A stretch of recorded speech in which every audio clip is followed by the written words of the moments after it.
Alright y'all, welcome back to some more turkey pattern testing. Today we're still out here with the old 1187 Premier, that pinty red dot on top. Now for the choke that we're going to be running in it today, we're back with the Colonial RCTK2. That's the extra full turkey choke. I believe that Colonial Arms now goes by Colonial Choke and Tool Company. So if you're interested, I believe that's their new name. And as for the load we've got out here, we're going to be sticking with these. These are the Salt Creek Custom Ammunition 12 gauge 2 3/4 inch shells. They're 2 3/4 ounce and 5/8 of number 9 shot, going 1200 feet per second. If you've seen the last video we did with these 2 3/4 inch shells from Salt Creek, they did really surprisingly well from the kicks choke that I've got. So go check that out if you're interested. Now this Colonial is a much more budget choke than that kicks. I think it's about half the price. I want to say that Colonial was 30 to 35-ish dollars, somewhere in that range, when the kicks was like 60-ish. So let's see if these 2 3/4 inch shells from a budget choke that's a little bit more open constriction, that's a 675, can hold up and put up the patterns that we like to see. As per usual, I've got a turkey target set up right over here at 40 yards from the bench. So let's go over to the bench and see how these 2 3/4 shells do through that extra full 675 Colonial choke. All right, y'all, we're back at the bench at 40 yards with these Salt Creek 2 3/4 inch 9 shot shells. I gotta say a huge thank you again to the guys over at Salt Creek for reaching out and wanting to send me some of their shells to shoot. They've been pretty good so far, and I really like working with them, and I like what they're doing over there. So let's put these 2 3/4 through this Colonial extra full 675 at 40 yards and see what they can actually do.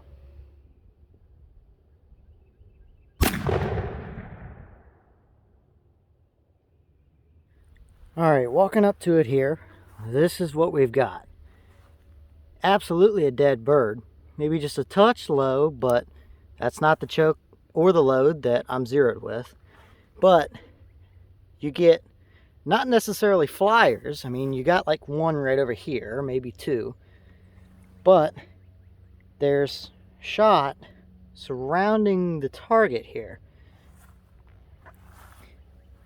I've noticed that out of this Colonial choke that the cores seem to be relatively okay and even. I mean, there's not really a ton of voids in there, but they seem to, out of that Colonial choke, the shells seem to feather out just a little bit around the edges. If I had to take a guess, it's probably coming from it being a 675 constriction and not like a 660 or 665. I think it's just a little bit open for what some of these shells like to see. Like, this doesn't look blown open to me. This looks like just not enough constriction, especially after what this exact shell did out of the same gun with that kick 655. It's definitely a turkey killing pattern, and it will definitely give you leeway up at close ranges. But the farther out you get, it just seems to feather open just a little bit from there not being quite enough constriction. But overall, right here in the kill zone, I mean, there's not a ton of voids or anything super abnormal looking. So it definitely shows promise. All right, so what do y'all think? I don't think it's terrible. Like I said, it just feathers open around the edges. I don't think that's the shell. I think that's the choke on this one.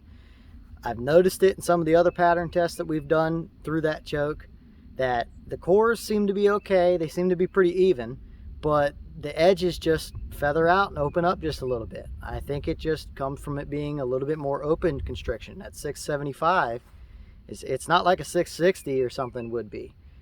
It definitely shows some different results. Now, would I hunt with that? If that's what I had, yeah, I wouldn't be scared to.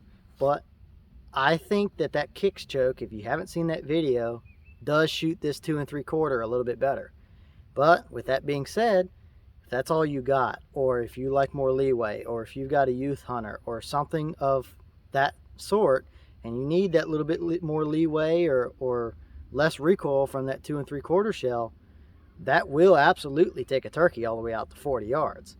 So overall, I'm not disappointed in that. It's about what I expected, to be honest with you. It's a good pattern, but it needs some tuning with a different choke setup, which I'm going to have some more chokes coming. I've got one super interesting one that nobody has tested out on YouTube, to my knowledge anyway, coming in later this week, and we're going to put this load and several others to it, and I have a feeling that one's going to be shockingly good. So stay tuned for that. But again, I have to say a huge thank you to the guys over at Salt Creek Custom Ammunition. They've been amazing to work with. They reached out to me and wanted me to test some of their shells, and I can't thank them enough. If you guys like what you see so far out of the Salt Creek guys, I definitely recommend them. They're awesome to work with, and they seem to make a good shell. So I've still got some more turkey pattern testing to do. I don't know if I'm going to get it all done today, but stay tuned because there's more coming, even from Salt Creek, and in a gun that you guys have not seen on this channel yet. And I think it's going to be really interesting to see what that does, because I've got a unique shell for that gun from Salt Creek. So stay tuned for that, because it will be coming very soon. What do y'all think?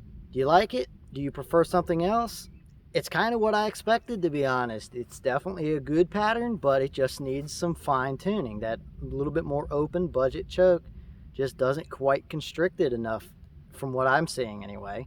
But let me know if you agree down in the comments, and maybe suggest some other chokes that you guys would like to see me get on the channel. I do have my eye on a couple others, and like I said, I've got that really unique one coming in later this week that I'm going to do some testing on as well. But as for now, that's not terrible at all. I mean, that's about what I expected out of that setup. And with that being said, comment, let me know what you think, suggestions, anything. Comment it down below. I love reading through and answering your comments. I try to get to as many of them as I can in some kind of reasonable time anyway. I love talking with you guys. But I've got some more stuff to get done, so until next time, I'll see y'all later.